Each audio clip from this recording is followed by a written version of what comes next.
You're welcome once again to this channel. My name is Akinwale Akindia.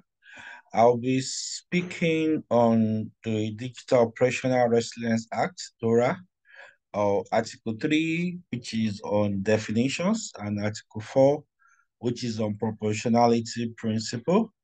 All right, this is one of the mini series I said I will create on the Digital Operational Resilience Act, which is going to become effective from January 2025 in uh, countries within the EU.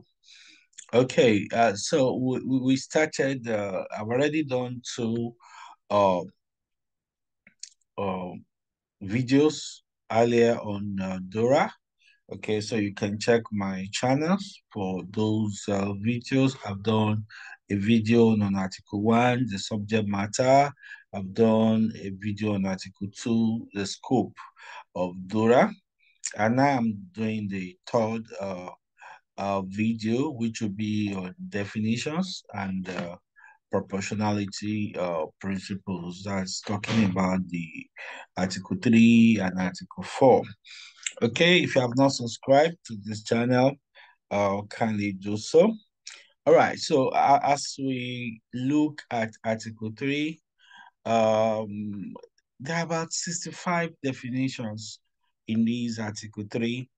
Okay, so we won't be able to look at all the 65 definitions basically, but we'll look at the key ones. All right, we'll look at some of them. And so you can check the DORA Act for the others that I did not address in this video. And I will also try to go beyond the definitions and explain as much as possible on the concepts that are being raised in these aspects of definitions, because they are very important for the understanding of these acts, for the people that are writing the exams, and also the people that will be involved in the implementation of DORA, basically. Okay, so if we don't understand the concept, there's no way we can really be able to practice. Okay, so we'll look at the first definition. That is what do we mean by digital operational resilience? All right, so this is very key to the act. Digital operational resilience means the ability of a financial entity to build, assure, and review its operational integrity and reliability by ensuring either directly or indirectly through the use of services provided by ICT, third-party service providers, the full range of ICT-related capabilities needed to address the security of the network and information systems which a financial entity uses and which support the continued provision of financial services and their quality, including throughout disruptions. Now, this is one of the most detailed definitions you could get out there. All right. So if you're familiar with ISO standards, you could see a lot of the standards in this single definition. All right. I can see 22301, ISO 22301 here. All right. That is talking about capabilities to continue operations even in times of disruptions. All right, you could see that in this definition to ISO 22301.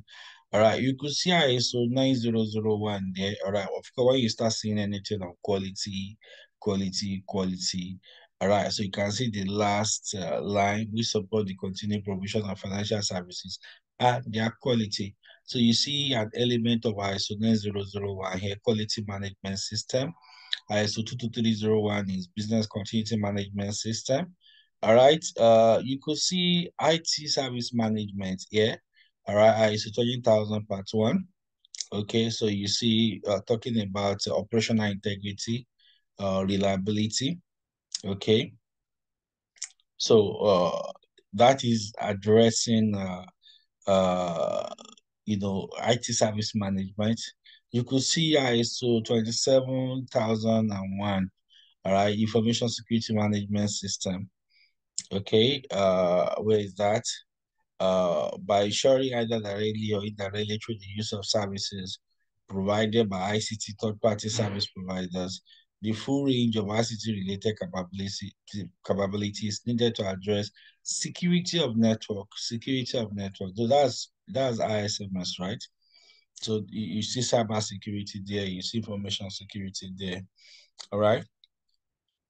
And I can also see PDCA, all right, the Deming Circle in this definition, plan, do, check, act. I can also see it there, all right? So you see plan, build, all right? Plan, plan and do, all right? So you plan your digital operational resilience, all right? You build it, so you see build there, all right? Then when you see assure, all right, assure and review, that's check, all right? So I can map planning and doing into build. Then I can map uh check, all right, into assure and review. All right. Then of course act is talking about continual improvement. All right. So there is an element of PDCA also in these definitions, basically. All right. So digital operational resilience means ability of a financial entity to build a system, and not only to just build that system, you are able to assure you have ability to audit, you have capability to audit, capability to review, all right, the integrity of what you have built. So it's not just enough to say we have built a resilient system, all right, that can survive. All right, you are also have in place mechanisms, you have in place functions, services that will be able to provide assurance, all right, that resilience, all right, is actually effective and efficient. So you see building, you see assurance, you see review. All right. Then you see third-party service, use of third-party service providers. So they are saying that, all right, it doesn't really have to be you directly, it can be you, but we are also acknowledging the place of third-party service providers here. All right. So you can't do without third-party service, especially in the financial sector. All right. So you have them uh, involved in a lot of things that are being done by financial entities. Okay, so basically, this is a very, very solid definition of digital operational resilience, right? So it involves information security. So information and cyber security. So you are protected, you are defended when it comes to information, cyber attacks, right? It also involves business continuity and disaster recovery. All right, so you have in place mechanisms and capabilities that keep you afloat. All right, regardless of disruptions, regardless of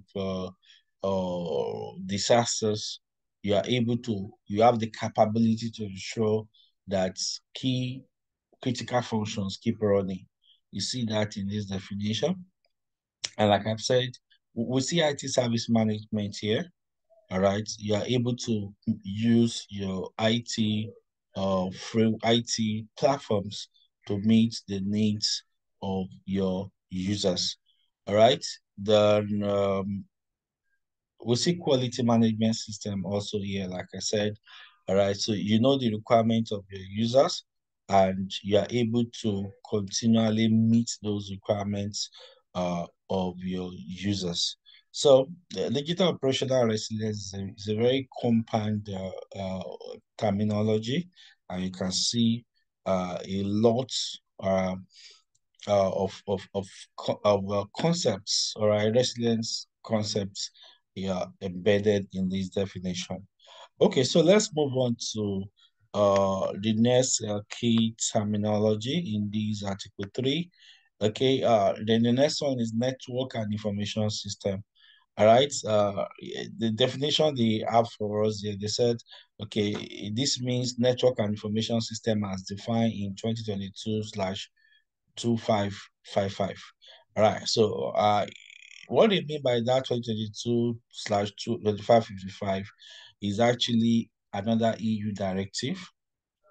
All right, so EU directive 2022/2555 of the European Parliament and of the Council of 14 December 2022. Is actually that definition of network and information system is actually in Article 6, paragraph 1 of the directive, all right, the 2022/2555 directive.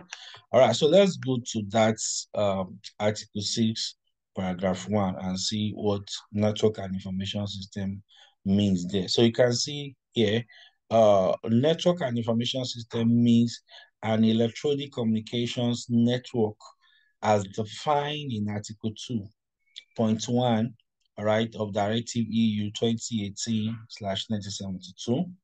All right, then they went ahead in the B aspect to define it that it means any device or group of interconnected or related devices, one or more of which, pursuant to a program, carry out automatic processing of digital data. So the definition is still the normal definition of network and information system that we have had maybe in our CCNA class, in CCNP class, in our other uh, information security or cyber security classes.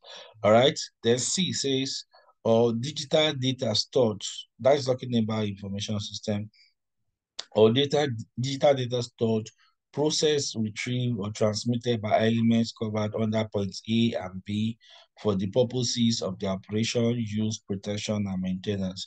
So basically, network and information system still means the normal network, all right, the nodes and the connecting points, all right, the connecting media, all right, wired, wireless, all right, as the case may be, which are deployed, all right, in the storage, in the transmission, all right, and also processing of data. Okay, so that is that with the paragraph 2, which is on network and information system. All right, so it simply means your LAN, your local area network, metropolitan area network, all right, wide area network, all right, just like we know it before, personal area network and so on. Okay, fine.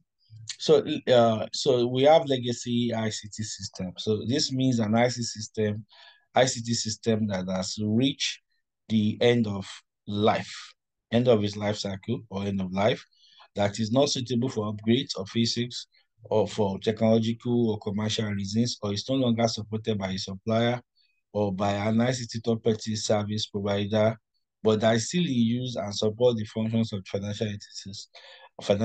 So whatever application or system that you are about to retire. All right, that's what is called legacy. All right, ICT system. All right, is about to be retired, and another system is about to replace it. So you see this a lot in software acquisition and software development projects where we have an existing or outgoing software that is about to be retired. Okay, so that's legacy. Then the next definition, security of network and information system means security of network and information system as defined in Article 6.2 of Directive EU 2022/2555. Now, like I've said before, we'll see that Article 6, all right, paragraph 1 the other time. And so basically, all right, it doesn't change. It's not bringing any novel definition that, is strange to what we have known before. So security of network and information system means network and information system, all right, should be secure. So the normal CIE applies confidentiality of the network and information system, integrity of the network and information system, availability of the network and information system. All right. So basically, that's what we are talking about here. Okay, then ICT risk means any reasonably identifiable circumstance in relation to the use of network and information systems, which, if materialized, may compromise the security of the network and information systems of any technology dependent to or process of operations and of processes or of the provision of services by producing adverse effects in the digital or physical environment. So if you have looked at ISO 31000, ISO 27005, all right, ISO 31010, okay, and so on. So we have all these standards on risk management, basically, all right, COSO ERM framework, and so on. So, as 31000 say, risk is the effect of uncertainties on objectives. Okay, so and that is very close or synonymous to what DORA is also saying here. All right. So ICT risk is any reasonably identifiable circumstance. All right. So we need to identify that circumstance.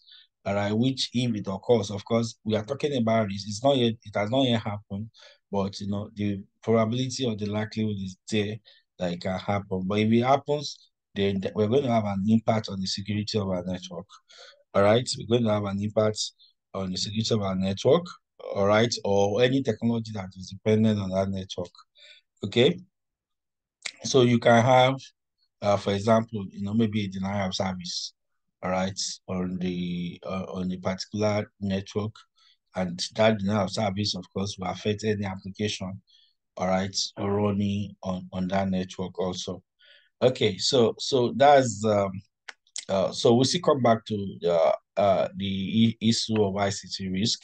Then it is the Act also define information assets. Information asset means a collection of information, either tangible or intangible, that is what's protecting. Okay, I like that. All right, so it's a matter of value. Okay, it's a matter of value. All right, so an asset is basically a collection of information, or whether it's tangible or intangible. All right. So, like before, when we used to think the asset is just land, building, cars, vehicle, machineries. All right.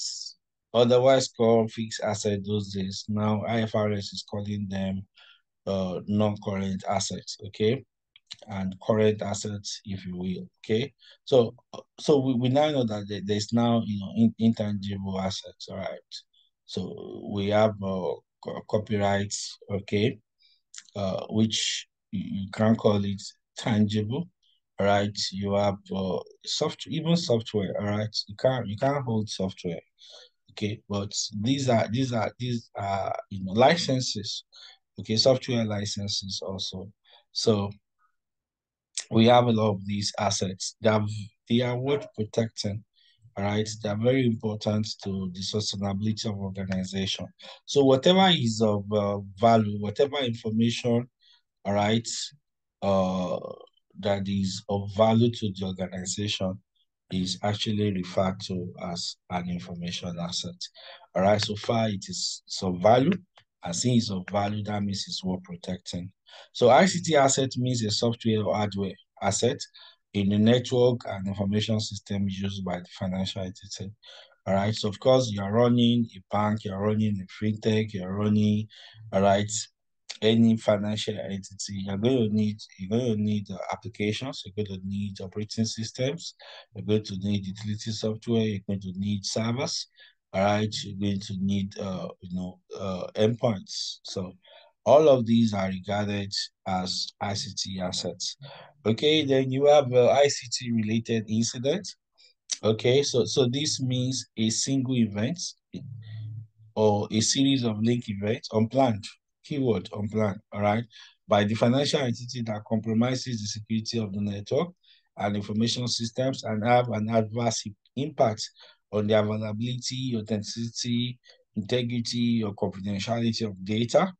or on the services provided by the financial entity. So whatever you are not expecting, all right, that happened that could have an effect on the operations, all right, that could cause disruptions, that could cause um, unavailability of operations, that could affect authenticity, all right, that is ability to you to identify uh, initiator of transactions, all right, ability to identify, all right, who did this, all right.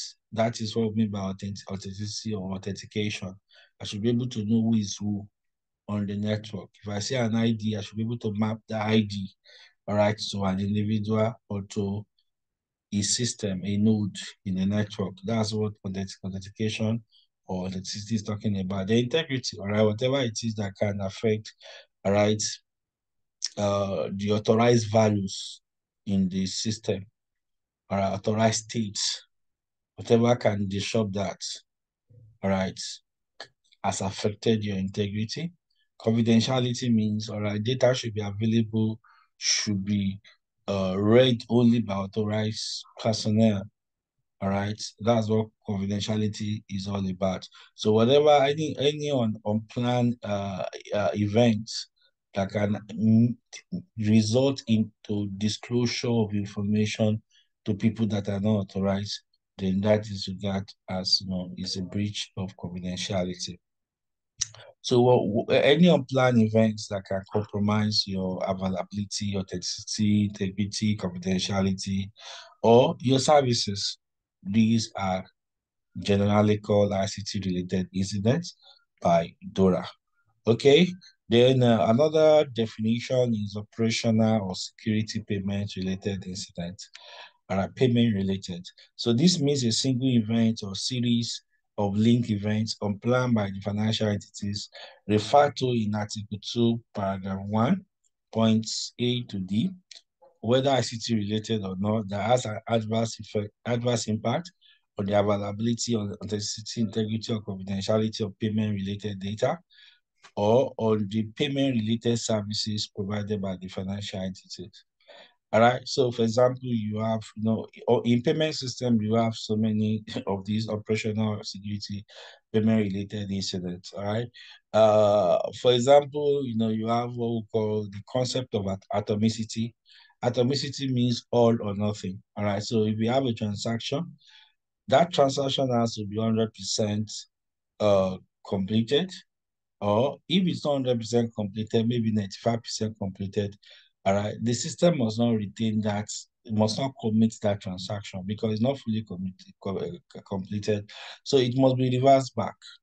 That's principle of atomicity, all or nothing. And it holds very dear in payment platforms.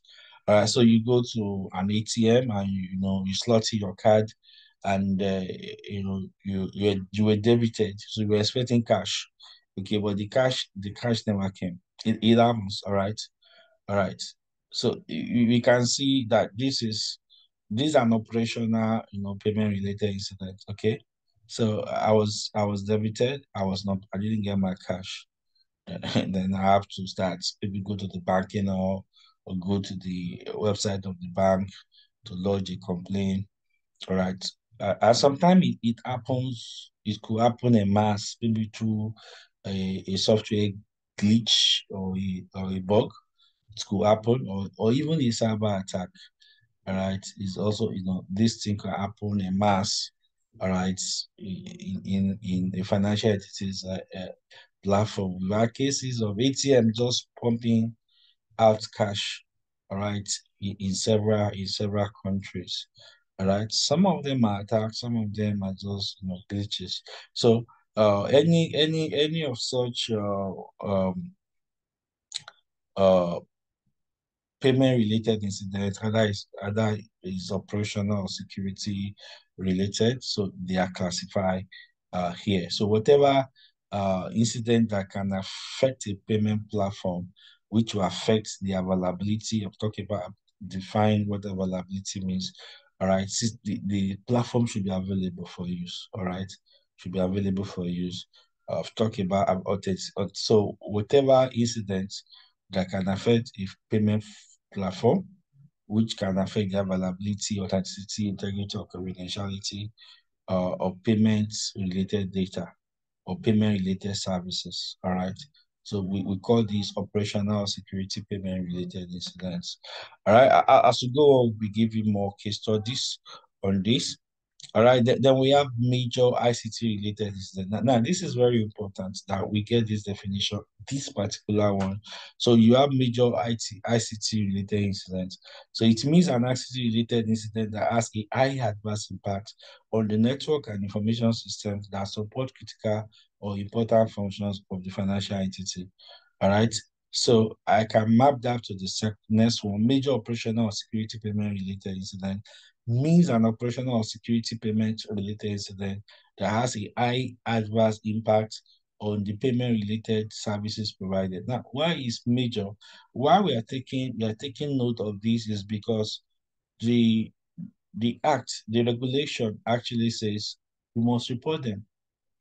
All right. So when you have a major ICT related incident in your organization, all right, you must report to the authorities. You don't have a choice, all right, according to DORA, when it comes to this. All right, we'll talk more about this as we look at later chapters in this act. All right, so if you have an incident that has a high adverse impact on your network and information system, all right, then you need to be able to you have to report it. But for now, the regulation is not defining what is major. So major means high adverse impact. All right. So any incident that happens that have high adverse impact on your network or information system or your payment platforms. All right. So on your payment platforms, they are regarded as major ICT related incidents. Okay, or major operational security payment related incident. They must be reported to the authorities. We get back to that. Okay. Then the next definition is cyber threat. All right. So cyber threat means cyber threat as defined in Article 2.8 of Regulation EU 2019 slash 881. All right. Like I said, these regulations, these EU regulations don't really deviate from the conventional definition of threats that so if you are familiar with what a cyber threat is conventionally, that is exactly what the regulation is still addressing here. All right. So the cyber threat basically is a threat on the cyberspace, all right, that can affect, the integrity, the confidentiality, the availability, of your information assets. All right. So cyber threat basically is an actor, all right, that can take advantage of vulnerabilities and cause that to lead to exposures or losses. Okay, then we have significant cyber threats. So this means a cyber threat is the technical characteristics of which indicate that it could have the potential to result in a major ICT related incident or a major operational or security payment related incident. All right. So what I is talking about is that so you have the general definition of a cyber threat, but then you have significant cyber threat. So significant cyber threat is basically a cyber threat that if it actually ignites or triggers a risk, all right, uh is going to result in a major ICT related incident, all right, which means it's going to have high adverse impact on the operations of that financial entity. Okay, then the regulation also define threat intelligence. All right, threat intelligence means information that has been aggregated, transformed, analyzed interpreted or enriched to provide the necessary context for decision making and to enable relevant and sufficient understanding in order to mitigate the impact of an ICT-related incident. All right, so I like this. I like this definition, right? So threat intelligence, which is also one of the pillars. Remember the 5 pillars of DORA. This is one of the pillars. All right. So what this is saying is that when you're talking about threat intelligence, we're talking about aggregated information. So when you're talking about aggregated, so you're talking about information from diverse sources. So you're able to get information from within your organization, all right, internally, all right, like you're looking at what threat information can you gather internally, what threat information can you gather externally, all right. Kaspersky Lab is there, or WAS Top 10 is there, all right. um Isaka is there. So you have so many of these organization, EC Council, all right. So you have many of them outside there that provide information security related intelligence. Even regulators, all right, regulators, central banks, and the rest of them often provide threat intelligence to their, to their cycle. All right. So the threat information will be gathered from different sources. Then you aggregate them, you transform them. All right. So it has to go through analysis, sorting, and the rest of it, analyze, interpreted, and enrich. So you have an information that can save, that can protect, that can defend the organization, all right, from these from attacks that can trouble your digital operational resilience. All right, so that's threat intelligence according to DORA. Then you have vulnerability. Vulnerability means a weakness, right? A weakness, a susceptibility of flow of an asset, system, process, or control that can be exploited. So vulnerability basically is, a weakness in a system, in a network, all right, in an organization, all right, that can be exploited. For example, passwords are not encrypted, all right. Passwords are not encrypted, passwords are not masked, all right.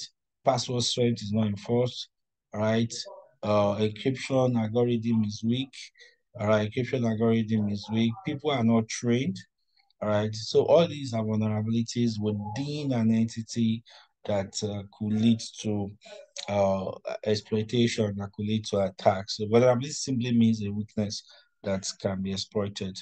Okay, we'll talk more about that as we continue. All right, then the DORA also talking about threat-led penetration testing, TLPT.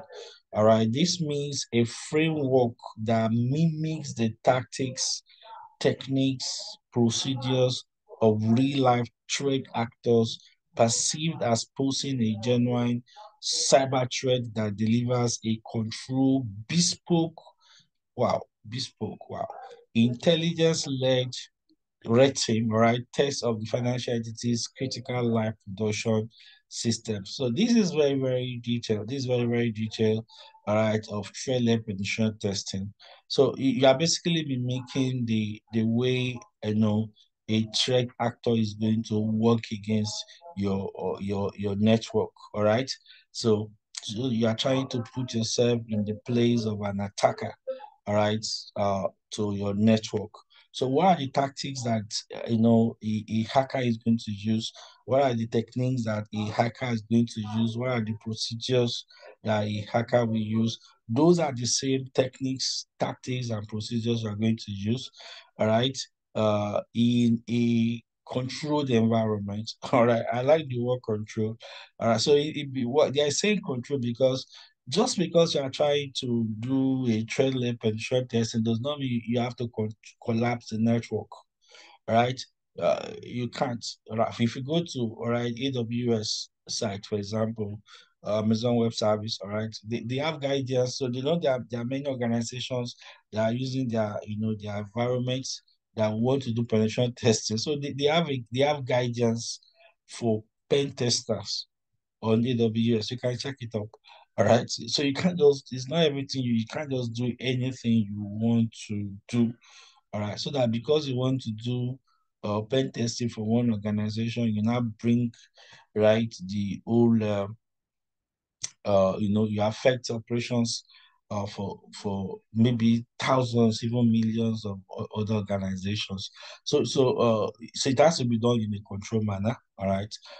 Pen testers they have an understanding of or key controls that need to be followed to make sure that the pen testing does not lead to a disruption. All right. Then bespoke. Of course, we know bespoke means customized. All right. So whatever tactics you're going to use, techniques, it has to be customized to the environment of that particular financial entity.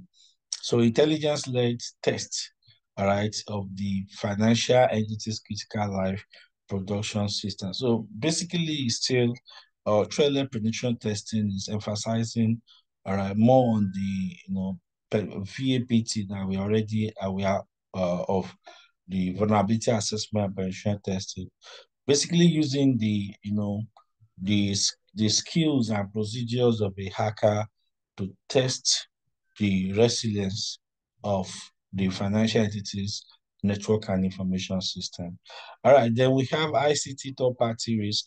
So this means an ICT risk that may arise for a financial entity in relation to its use of ICT services provided by ICT third-party service providers or by subcontractors of the latter, including through outsourcing arrangement. So you will see this a lot. You see this in ISO 27001. Also, you will see this last 20,000. All right. Third-party risk is very key. All right. Like I said in the one of the earlier videos, I think in Article 1, okay, so your vendor's problem becomes your problem. All right, your vendor's problem becomes the problem of your vendor, and of course the problem of your vendor becomes your problem. So the some of the things that would threaten your digital operational resilience of a financial entity may not be originating from that financial entity. Okay, all right, it might be coming from a vendor. It might be coming from a vendor. So and that's why DORA has actually it has DORA has requirements, all right, on onboarding vendors and on the management and evaluation of those vendors. So ICT third party risk is very significant these days. All right, there's so many dependencies. All right. So you have financial entities that are 100% on the cloud. So some many even those that are not 100% on the cloud are using hybrid approach. All right. It's only in some few countries of the world now we are by national laws. All right. By national laws. All right. Some financial entities are not allowed to be on the cloud. All right. I know there's some, but it's actually an exception rather than the norm. All right. So even those that are not on the cloud, they still depend on other vendors. All right. For acquisition, for maintenance of these network and information systems. So this is real. This is real. This is real. And that is what this paragraph is talking about. Okay, ICT third party risk. We'll still definitely come back to this. Okay, then we have ICT third party service provider. So means an undertaking providing ICT services. So in simple terms, this simply means ICT vendor, basically. Okay. Then we have ICT intra-group service provider. So this means an undertaking that is part of a financial group and that provides predominantly ICT services to financial entities within the same group or to financial entities belonging to the same institutional protection scheme, including to their parent undertakings, subsidiaries, branches, or other entities that are under common ownership or control. Wonderful. All right. So what this simply means, ICT intra-group service provider means the financial entity has a department. All right. It has a department that is performing the role of a vendor. All right. So it's basically they have a department within the organization that is providing, ICT services to the company. Or sometimes in the case of holding company rather, or group of companies, you may have a subsidiary, right? You may have a subsidiary. There are many case studies, many examples of that are there.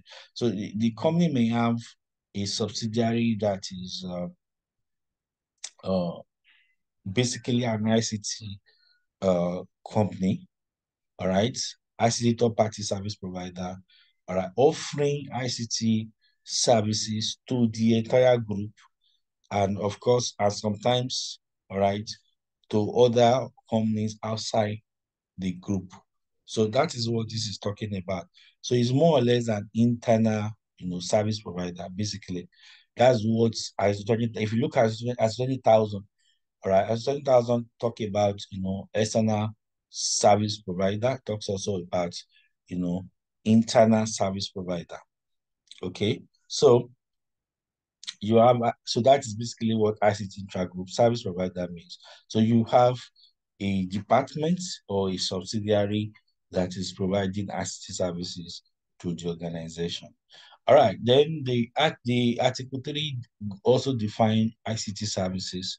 So this means digital and data services provided through ICT systems to one or more internal or external users on an ongoing basis, including hardware as a service and hardware services, which includes the provision of technical support via software or firmware updates by the hardware provider, excluding traditional analog telephone services. All right, so this is basically straightforward. They define ICT services. So digital and data services provided through ICT system, all right, to financial entities. Okay, then you have critical important function. Of course, in information security, we place a lot of emphasis on critical services, critical assets. All assets cannot be of the same grade. All functions, all right, services cannot be of the same grade. So we need to know the ones we should prioritize. Okay. So critical or important function means a function, the disruption of which will materially impair the financial performance of the financial entities, or the soundness or continuity of the services and activities, or the discontinued, defective, or failed performance of that function will materially impair the continuing compliance of a financial entity with the conditions and obligation of its authorization or with other obligations under applicable financial services law. What is that service, that function you can't do without? What is that function that if it goes down, all right, the organization will be significantly down. All right. So, for example, in ISO 22301 business continuity management system, we perform what we call BIA, right? Business impact analysis. The essence is to do what? Determine your critical processes. What are the processes that you can't do without? What are the processes if they go down for a significantly extended period of time, it can affect the organization adversely. And that is basically what this definition is talking about. So the function that if anything happens to them will materially impair the ability or the capability of the financial entity to deliver its corporate objectives. Okay. Critical ICT's third-party service provider means an ICT third-party service provider designated as critical in accordance with Article 31. All right. So ICT third-party service provider established in a third country means an ICT third-party service provider that is a legal person established in a third country and that has entered into contractual arrangement with the financial entity for the provision of ICT services. Now, so the DORA also talk about this. Uh, you have many, just like we have services and functions that are not of the same level. All right. So you also have third-party service providers that cannot be on the same level because of the criticality of this kind of services that some of them provide. All right. So the critical ones, all right, are those that are very, very, very, very essential to the uh achievement of business objective. So, for example, now your primary ISP, primary internet service provider for a fintech or for a financial entity generally, the primary internet service provider can be categorized as as critical as the top party service provider. All right, if they go down, basically the financial entity will go down. You can't do nothing. Okay, you can't do nothing. Okay, so that is so the DORA expects or requires a financial entity to be able to do the evaluation or assessment to determine the third party service provider that are critical to their operations.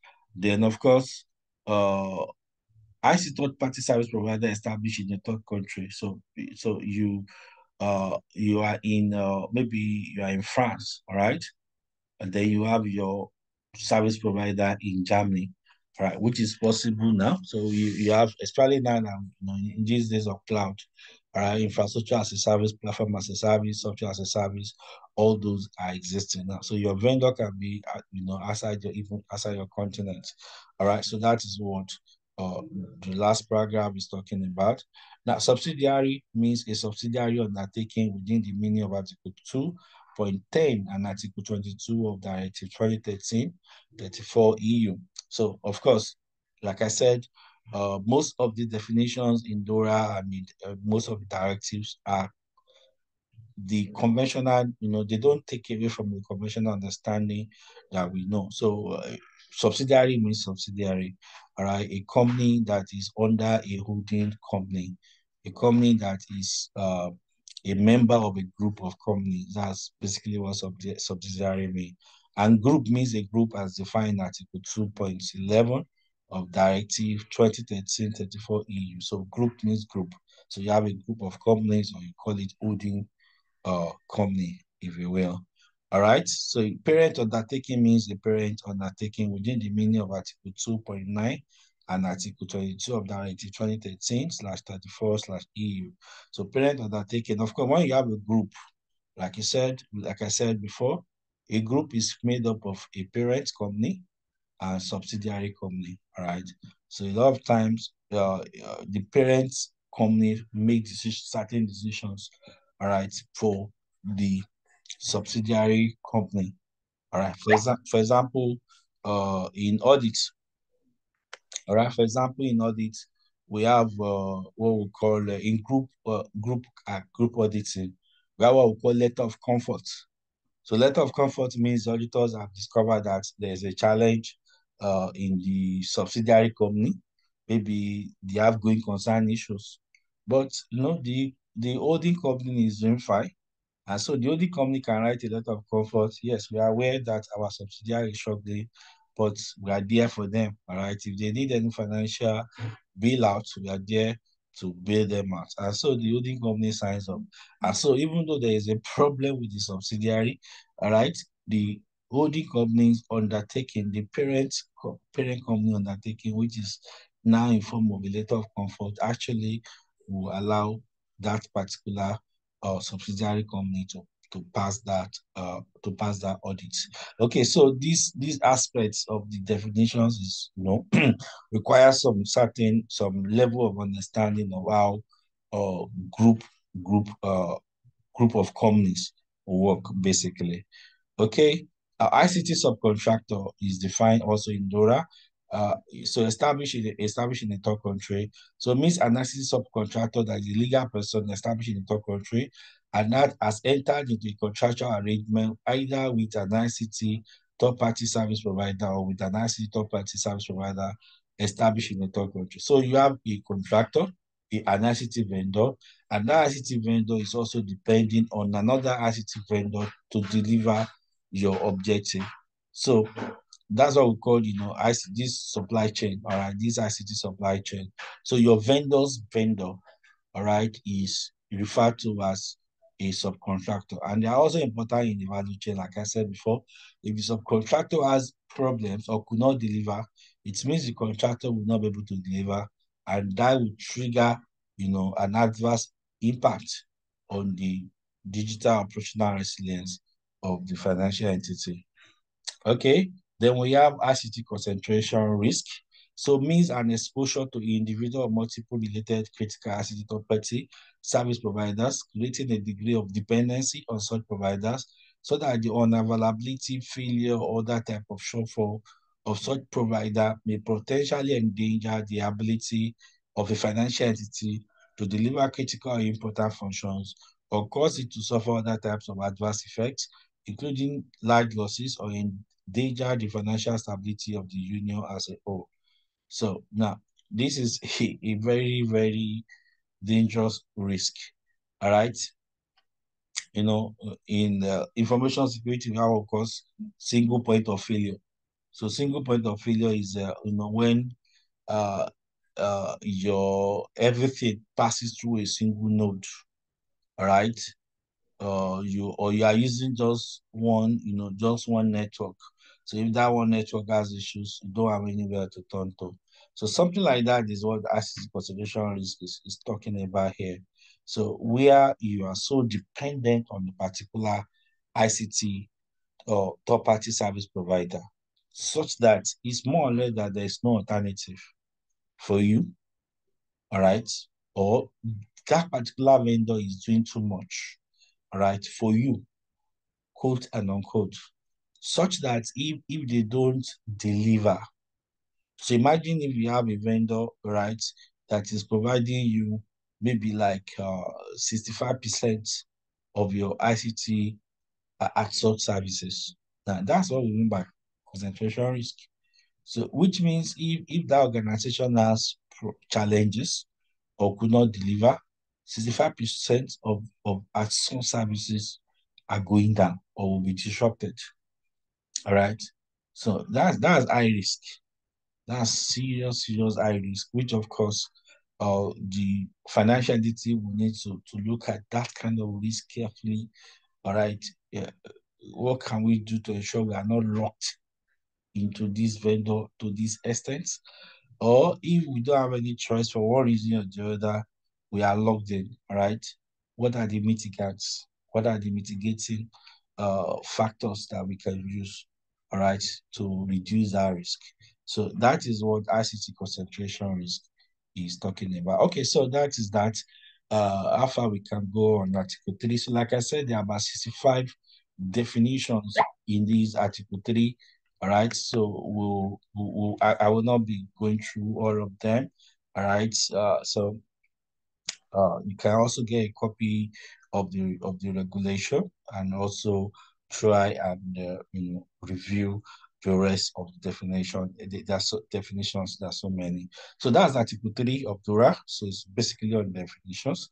I believe all these explanations on definitions will be of great assistance to those that are writing the DORA Lead Security Manager Certification exam, and also those that are going to be involved in the implementation, all right, and audit of DORA in EU from January 2025. Okay, then Article 4, which is the last article under general provision, is talking about proportionality principle. Now, if you're writing the exam, please, this is very key. So what does it say? Paragraph 1. Financial entities shall implement the rules laid down in Chapter 2 in accordance with the principle of proportionality, taking into account their size and overall risk profile and the nature, scale, and complexity of their services, activities, and operations. So basically, so you have the all the shalls. All right, that's another thing I also want to emphasize. Just like you have in ISO, All right, the requirement standard 27,001, 22, 20,000 part 1, 22301, 9001, 14001, and the rest of them. So you have a lot of SHA, all right? That's the word SHA. When you see SHA in ISO, you know that is a requirement which says you must comply. So there's a lot of SHA in SHAs also in DORA. All right, but when you want to implement those shells in a big financial entity, all right, maybe spreading across several countries in EU, all right, the way you apply it is not the same way you're going to apply it for an organization, a financial entity that maybe is just um a relatively small organization.